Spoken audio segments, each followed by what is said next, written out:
बिस्मिल्लाहिर्रहमानिर्रहीम। अस्सलाम वालेकुम नाज़रीन, आप यूट्यूब चैनल देख रहे हैं और मैं अदनान गफ़ार हूँ। अंदरूने मुल्क बैरून मुल्क देखने वाले तमाम पाकिस्तानियों को मेरा मोहब्बत भरा सलाम। आज बैरून मुल्क कहने का मज़ा आ रहा है, यहाँ से खुशी हो रही है।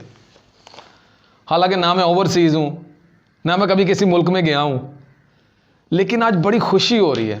आज बैरून मुल्क पाकिस्तानियों को जो रह रहे हैं 30-30 साल से 40-40 साल से, एक एक नस्ल उनकी वहाँ पे जवान हो गई है। आज उनको सही पाकिस्तानी होने का एहसास हो रहा होगा। पाकिस्तान की पार्लियामेंट जो मुश्तरका इजलास आज हुआ, वहाँ पे हुकूमत जो है वो अक्सरियत से उन्होंने ये बिल पास करवा लिया है ओवरसीज़ पाकिस्तानियों को वोट का हक देने का और इलेक्ट्रॉनिक वोटिंग मशीन का।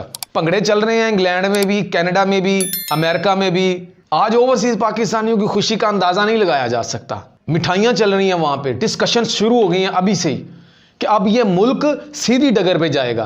कैसे जाएगा अब ये मैं आपको इसमें बताऊंगा कि इसका ऑपोजिशन को इतनी तकलीफ क्यों है कि ओवरसीज़ पाकिस्तानियों को वोट का हक मिल गया या इलेक्ट्रॉनिक वोटिंग मशीन आ गई पाकिस्तान में, तो क्या होगा। अब मैं आपको बताता हूं, मैंने कुछ पॉइंट्स नोट किए हैं कि अगर ओवरसीज़ पाकिस्तानी वोट कास्ट कर सकेंगे तो ओवरसीज़ पाकिस्तानी इलेक्शंस भी लड़ सकेंगे। अब यहाँ पर बात समझिएगा, अगर ओवरसीज़ पाकिस्तानी यानी कि बाहर के मुल्क का कोई बंदा जो 30 साल से वहाँ रह रहा है वो पाकिस्तान वापस आके इलेक्शन लड़ता है, तो वो सिर्फ इलेक्शन नहीं लड़ेगा, वो वहाँ का निज़ाम यहाँ लेके आएगा। वहाँ का कौन सा निज़ाम? फाशी वाला निज़ाम नहीं, 2 नंबरी वाला निज़ाम नहीं, वो वहाँ का कानूनी निज़ाम यहाँ पे लेके आएगा। वो वहाँ के एथिक्स यहाँ पे लेके आएगा, वहाँ के मैनर्स यहाँ पे लेके आएगा। आपने अक्सर नोट किया होगा कि जो हमारे ओवरसीज़ पाकिस्तानी हैं वो जब 5-10 साल के बाद या 20 साल के बाद वापस आते हैं, बड़े मुहज़्ज़ब से बने होते हैं। हमारे वही चाचू, हमारे वही हमारी पुप्पो, हमारी ताई, हमारी मासी जो यहाँ पे संभाले नहीं जाते, मसले मसाइल उनके रोज़ होते हैं, या कोई ऐसा लौंडा लपाड़ा जो ख़ानदान में हो जो संभालना नहीं जाता हो, तो उसकी आए रोज़ लामे आते हैं, शिकायतें आती हैं। वो बंदा जब 10-20 साल के बाद वापस आता है तो बड़ा मुहज़्ज़ब सा बना होता है और बड़ी अच्छी अच्छी बातें कर रहा होता है, मुल्क के लिए भी, फैमिली के लिए भी। फ़र्क पड़ता है इन्वायरमेंट का, पढ़ा लिखा सा लग रहा होता है, हालांकि वो मिडिल पास होता है। तो ये फ़र्क पड़ेगा, वो वहाँ का निज़ाम लेके आएंगे। जब यहाँ पे आके लेजिस्लेशन करेंगे, कानून साजी करेंगे, हमारी असम्बलियों में पढ़े लिखे लोग, बाशऊर लोग बैठे होंगे जो कि हमारे ओवरसीज़ पाकिस्तानी बहुत हद तक हैं, बहुत ज़्यादा हैं। हम इस मुल्क में रहने वाली आवाम से तो बहुत ज़्यादा अच्छे हैं। इस मुल्क की सारी क्रीम बाहर ही तो बैठी हुई है, वो यहाँ पे इलेक्शन भी लड़ सकेंगे। और सबसे मज़े की बात जिसमें ऑपोजिशन को तकलीफ हो रही है कि अब इनसे वोट मांगना पड़ेगा। पहले तो पता था ना, ये बाहर बैठे हैं, अरबों डॉलर्स इस मुल्क में तो भेज रहे हैं, हमारे मुंह में तो दथियां जा रही हैं, हमारे खापे चल रहे हैं, लेकिन अब इनसे वोट मांगना पड़ेगा। और जब वोट मांगना पड़ेगा तो वो बोलेंगे भाई क्या कर रहे हो तुम लोग, कौन सा निज़ाम लेके आ रहे हो, सोलंग बना के दे रहे हो, गटर बना के दे रहे हो, ट्रांसफार्मर नया लगवा दिया, या एजुकेशन सिस्टम को अच्छा कर रहे हो, या लेजिस्लेशन कर रहे हो उस मुल्क की बेहतरी के लिए। अब जबकि ओवरसीज़ पाकिस्तानियों को पता होगा कि हमने इलेक्शन में हिस्सा भी ले सकते हैं, हम वोट कास्ट भी कर सकते हैं, तो अब वो करेंगे क्या? 5 साल वहाँ पे बैठ के जो लोग सियासत में हिस्सा लेना चाहते हैं या जो लोग पाकिस्तान की फिक्र रखते हैं, सारे ही रखते हैं, अब वो लोग डिस्कस करेंगे।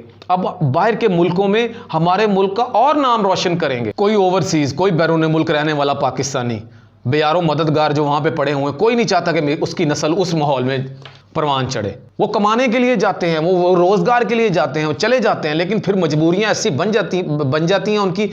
बच्चे जो हैं, वो नस्ल जो अगली नस्ल जो है वो बेड़ियां बन के उनके पाँव को जकड़ लेती है और वो सारी ज़िंदगी बेचारे गज़लें लिखते रहते हैं, शायरी करते रहते हैं अपने प्यारे मुल्क के लिए। कोई कह रहा है सोना वतन, कोई कह रहा है प्यारा मुल्क, कोई कह रहा है धरती माँ। आंखों पे बिठाते हैं, सरों पे बिठाते हैं। मज़ा आ गया आज तो जो बिल पास करवाया इमरान खान साहब ने। देखो यार, सबसे बड़ी जो चोट लगी है ना ऑपोजिशन को या उन लोगों को जो नहीं चाहते कि ओवरसीज़ पाकिस्तानी को वोट का हक मिले, वो है 90 लाख पाकिस्तानियों के वोट की चोट। हर हल्के में तकरीबन 5,000, 10,000, 20,000, कई हल्कों में 30,000 ओवरसीज़ पाकिस्तानी रहते हैं। और पीटीआई की कम से कम 30 से 35 सीटें ऐसी हैं जो 400, 500, 1000, 2000, 5000 के मार्जिन से हारे हैं, और इसी मार्जिन से दूसरी अपोजिशन जमातें जीती हैं। तो जब हर ओवरसीज़ पाकिस्तानी का हर हल्के में 5 से 10,000 वोट होगा, 15,000 वोट होगा, तो सोचें आप, पीपल्स पार्टी को ओवरसीज़ पाकिस्तानी वोट डालेंगे, नून लीग को वोट डालेंगे। अक्सर लोग कहते हैं कि किसी सहाफ़ी से सवाल पूछा जाए या किसी को कहा जाए यार ये सहाफ़ी क्या करते हैं यार ये, तो वो कहते हैं जी ये गैर जानबदार होना चाहिए, सहाफ़ियों को जानबदारी नहीं। भाई क्यों जानबदारी नहीं होनी चाहिए? अच्छे के साथ बिल्कुल डंके की चोट पे खड़ा होना चाहिए। सही सहाफ़त का तकाजा तो यही है ना मेरे भाई, कि अच्छे के साथ खड़े हो और जानबदारी का मुजाहरा करो कि भाई हाँ ये मेरे मुल्क के हक में बेहतर फैसला हुआ है, जिस बंदे ने उनका सोचा है उसको वोट पड़ेगा। ये बात तो तय है। और दूसरा इलेक्ट्रॉनिक वोटिंग मशीन आ गई है। अब जो अंगूठा लगाएगा, जिस मोहर पे निशान लगाएगा, उसी की पर्ची बाहर आएगी। इलेक्ट्रॉनिक वोटिंग मशीन पे मैं आपको मुकम्मल तौर पे ब्रीफ करूंगा विद फुटेजेस कि वोटिंग मशीन किस तरह इस्तेमाल होगी और ऑपोजिशन वाले क्या इस पे एतराज़ात उठा रहे हैं और क्या वो एतराज़ात बनते भी हैं कि नहीं बनते। इलेक्शन कमीशन के जो एतराज़ात हैं वो पहले भी आपने बहुत सी वीडियोस देखी होंगी, लेकिन मैं सादा अल्फाज में अपनी आम मैंगो मैन, मैं भी आम आदमी हूँ, आप भी आप आम है, मैं आपको सादा अल्फाज में पंजाबी में समझाऊंगा कि भाई वोटिंग मशीन एक्चुअली है क्या, और उसका अगर तो या तो ये नेमल बदल दे दें या फिर इस वोटिंग मशीन को मान लें। खैर मानना या ना मानना तो अब तो बिल पास हो गया है, अब तो भंगड़े चल रहे हैं, अब तो मिठाइयाँ चल रही हैं। तो मेरे बैरून मुल्क रहने वाले पाकिस्तानियों, आपको बहुत बहुत मुबारक हो दिल की अथाह गहराइयों से। यहाँ पे बैनर और फ्लैक्स से लगा लगा के हम थक गए हैं कि चौधरी साहब को नया ट्रांसफार्मर लगाने पर दिल की अथाह गहराइयों से मुबारकबाद, दो रोया सड़क करने पर दिल की अथाह गहराइयों से मुबारकबाद, नया सोलंग लगवाने पर हम आपको शाबाशी पेश करते हैं, फलाना और टमकाना। ये है सही मुबारकबाद। आज बनते हैं बैनर, आज बनती हैं फ्लैक्सेस। एक दफ़ा फिर आपको बहुत बहुत मुबारकबाद, और इंशाल्लाह हम उम्मीद करते हैं कि जैसे पहले आप पाकिस्तान की खिदमत में, पाकिस्तान की तरक्की में बढ़ चढ़ कर हिस्सा लेते हैं, अब तो आपको फिर संभालना मुश्किल ही हो जाएगा, क्योंकि अब तो आप छलांगे मारेंगे इंशाल्लाह। और अब ये मुल्क इंशाल्लाह टेक ऑफ कर गया है।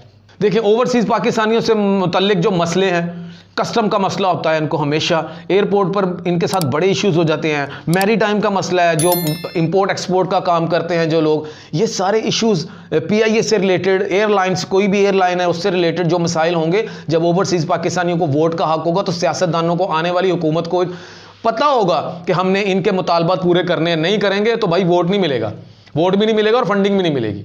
इसलिए ये हर मामले में इंशाल्लाह बढ़ चढ़ कर हिस्सा लेंगे। अब तक के लिए इतना ही, मैंने सोचा आपके साथ शेयर कर लें। अभी थोड़ी देर पहले मैंने वीडियो अपलोड की थी और माशाल्लाह बड़ी खुशी का दिन है आज, तारीखी दिन है। गो के ऑपोजिशन इसको काला दिन कह रही है, लेकिन आज बड़ी खुशी का दिन है। मैंने सोचा आपसे शेयर कर लें। अगर आपको ये वीडियो अच्छी लगी है तो इसको लाइक करें, शेयर करें, चैनल को सब्सक्राइब कर लें और कमेंट सेक्शन में अपने कीमती मशवरों से आगाह करते रहिएगा। तब तक के लिए अल्लाह निगहबान।